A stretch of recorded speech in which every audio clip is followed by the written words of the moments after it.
ఇప్పుడు పాదయాత్ర మొదలు పెడుతున్నాడు కాంగ్రెస్ నాయకులు. అయ్యో పాదయాత్ర ఆయనకి ఏం లేదు, ఇక పాద పూజలు చేస్తాను కూడా చెప్పలదండలు వేస్తారు. చెప్పలదండలు తప్ప ఏం లేరు. ఆయన పూలదండలు వేసి అనుకుంటాం కానీ చెప్పలదండలు వేస్తారు, పూలదండలు వేయరు. పాదయాత్ర అయితే అది పక్కా. ఇంకా చేసే పనికి ఇక పాదయాత్ర చేస్తాడు పని లేక. ఎందుకు చేస్తాడు పని లేక? సప్పుడకి ఇంట్లో కూర్చోవాలి. కొడంగల్ అక్కడ గెలిచిండా మళ్ళా గెలుమన అక్కడనే కొడంగల్నే గెలుమన.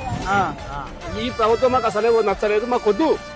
ఏం చేసిండు, ఏమి ఎలుగెట్టిండి మాకు వద్దు. అందు గురించి అన్ని అబద్ధాలు, నోరు తెస్తే అబద్ధాలే, మొత్తం అబద్ధాలే.